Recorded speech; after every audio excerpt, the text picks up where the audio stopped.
Thanks, Dave. Excuse me, Mark and Ian for having me here, and everyone else for joining us today.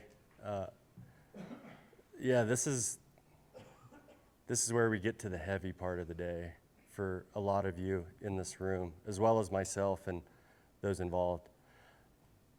I'm honored to be here to talk about what I've learned from this incident in this unfortunate avalanche accident. Standing at the bottom of the slope, witnessing everything unfold has left me with a lasting memory full of many unanswered questions. I hope my thoughts and reflections about this event can provide insight into how it helped shape my professional snow and avalanche career.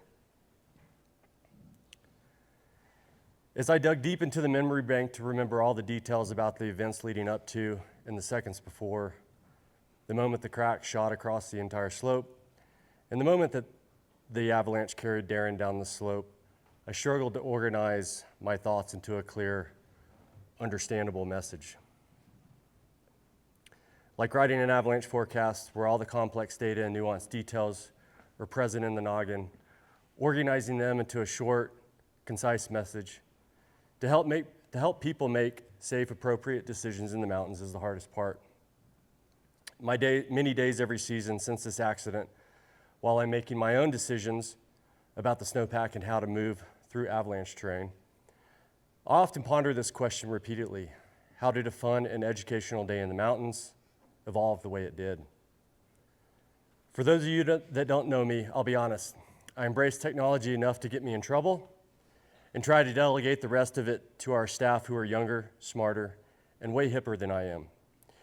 Recently, my wife and I have been dabbling with AI for dinner ideas and recipes in a 4th down and 1 attempt to convince our kids that there's more food options in life than hot dogs, PB&Js, and mac and cheese.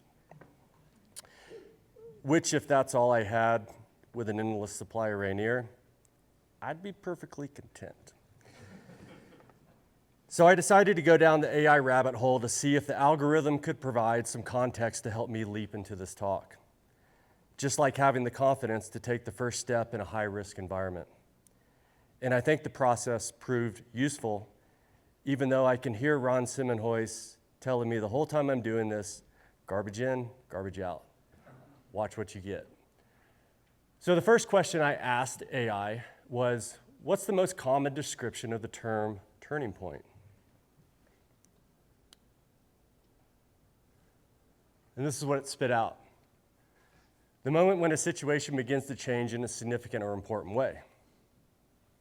Okay, I can buy that. So I kept digging a little deeper hole, but this time I added a new descriptor to my first question. This time I asked it, well, how is the term commonly used regarding avalanche accidents?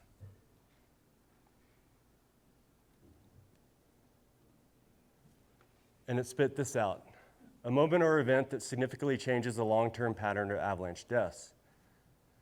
And I found myself thinking, I was like, well, yeah, turning points can be significant events. But do they all have a long-term pattern change in avalanche deaths? I kept scrolling down, and of course, classic computer, it gave a disclaimer. It says, this isn't a formal avalanche science term. You won't find it in any technical glossaries, but it is a common way researchers, forecasters, and journalists describe shifts in fatality trends.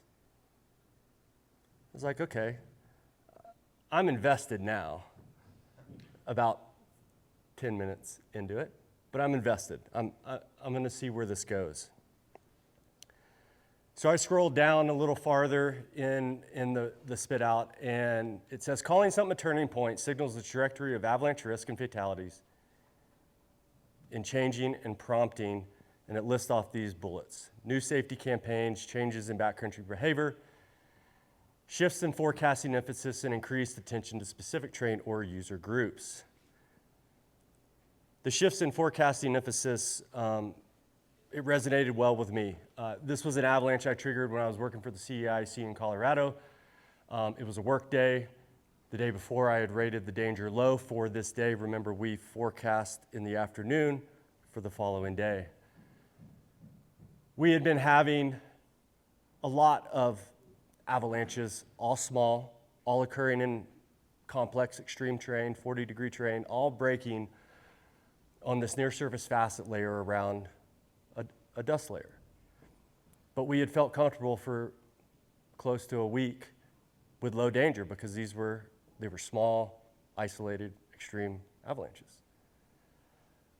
But this one was a wake-up call for me. This one drove a shift in our team's forecasting emphasis. And so at this point in my AI journey, I felt that I was getting some good breadcrumbs to help me formulate what I wanted to talk to you guys about today. But I still wasn't satisfied. I felt like I needed to incorporate ideas into this talk about risk, situational awareness, and how to manage but also accept working in a hazardous environment that does not discriminate or care how much you know.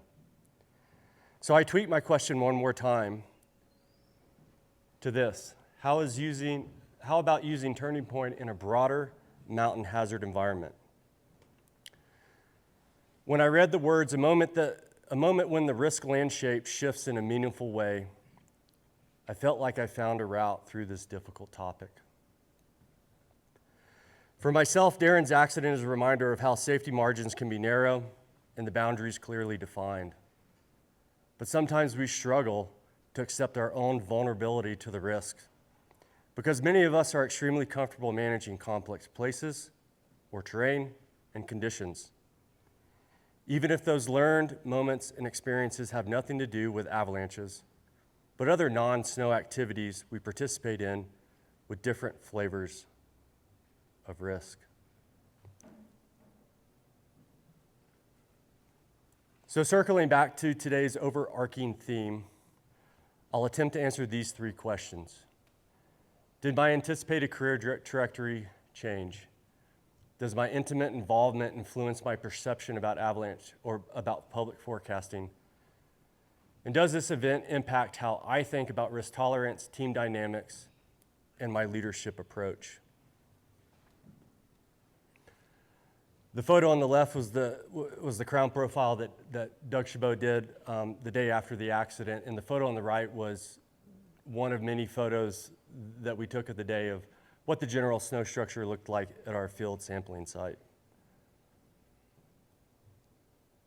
Here's the short 30-second spiel to answer my questions. Did my trajectory change? No. It very well could have, and for many people probably would have. But the other two questions I can wholeheartedly answer yes, and we'll get into more detail with that here in just a few minutes. So where was I in my professional journey when this took place? This photo was taken the morning of the accident. I don't remember what time, but Diana is on the left, and then obviously Connor in the middle, and that's Darren on the right. At this point in time, I was a first-year graduate student at Montana State University, battling my way through challenging assignments, trying to make sense of mind-bending conversations with Carl about snow mechanics and how to effectively collect snowpack data to apply that information to a research question. I've been digging lots of holes, performed lots of tests, and did a good job frequently aggravating a recent frostbite injury. My journey as an avalanche worker started in 2002. I worked 12 seasons as a professional ski patroller at Wolf Creek Ski Area in southwestern Colorado. There I learned the ins and outs of an active avalanche mitigation program, triggered lots of big avalanches, and skied some of my deepest powder days. The experiences, lessons learned, and close calls during my time as a ski patroller are priceless skills I fall back on when traveling in the mountains and writing an avalanche forecast. I was also assisting the Avalanche Center here as a volunteer observer and worked as an education coordinator for the Friends Group. Additionally, I had a prior career as a firefighter medic for Durango Fire and Rescue, another high-stress profession where I was a part of many people's worst days.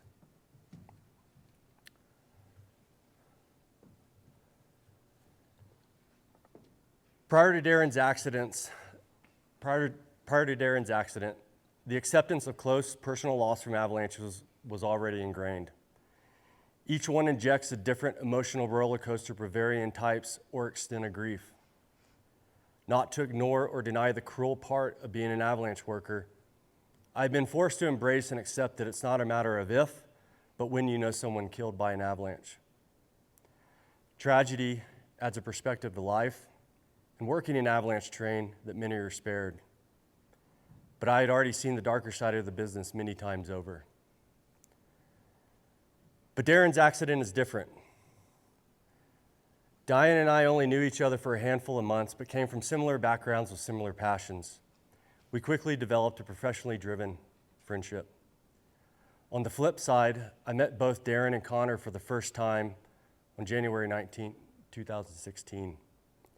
We had no prior personal or professional relationship.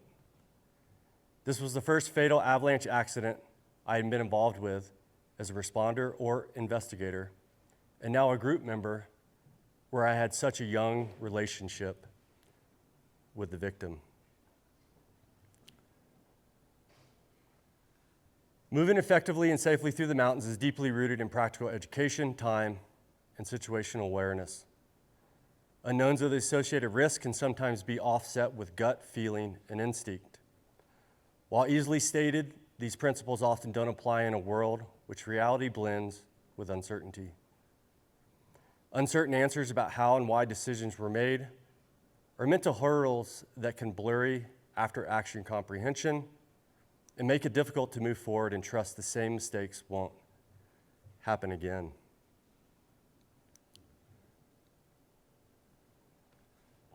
Clear communication and acknowledgement of the plan will never eliminate errant decision making.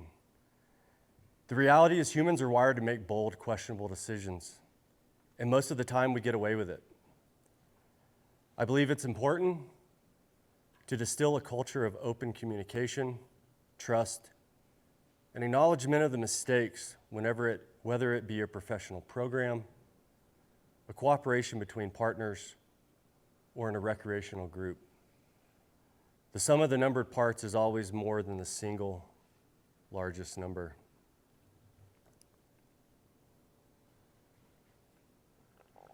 So the top right topo map is similar to what Dave showed, but it shows the route we traveled that day. And then the photo at the bottom is the photo I snapped at the moment that Darren went off the cornice, and I had the thought in the back of my mind, what is he doing? So how close to the line is too close? The true answer to this question is one of the greatest known unknowns. But managing this certainty can be one of the gravest challenges to avalanche workers. The more we walk the line, the more comfortable we can become to the vulnerabilities of the hazard, mostly from the lack of negative feedback. Before he was my supervisor at the CAIC, and back when I was a young ski patroller, I asked longtime highway forecaster Mark Mueller, what are some characteristics of a good avalanche forecaster? If you know Mark and you ask him kind of a question he thinks is silly or dumb, doesn't really want to answer it, he kind of chuckles, rolls his head, shakes his shoulders, but he generally will answer your question whether he wants to or not. He did all those, and I was a young 23-year-old when I asked him that, so rightly so. But his response has stuck with me close to 24 years later. Willingness to cover ground, listening to the snowpack, and respecting the mountains. I always wonder whether we should have chosen a different route on that day to return to the Yellowstone Club. We made a group decision to proceed on our predetermined route for several reasons. One, Diane and I had viewed the route a few days prior and felt it offered an acceptable level of risk and exposure. The planned route to descend the south-facing shoulder would eliminate traveling on steep, wind-drifted slopes. And the longer route allowed us to scope future fieldwork sites in the area.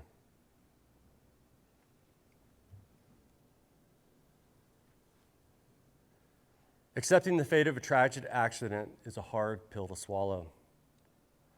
All the fatal avalanches I've been an investigator for, a common theme emerges. Most decisions were made correctly, but inevitably, one wrong decision was made.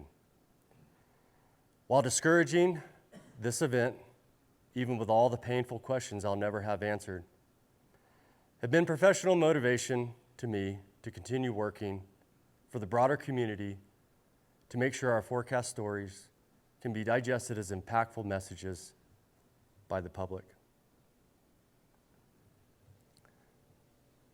As Lynn reminded us of this morning, are we good or just lucky?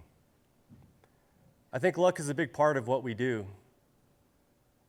I also think there's value accepting that the environment we work in is cruel, while also rewarding. This confession puts our internal self in a mental framework to make critical decisions in high-stress environments. Listen first, be curious, and adopt an acceptable level of risk to safely do your job. Thanks.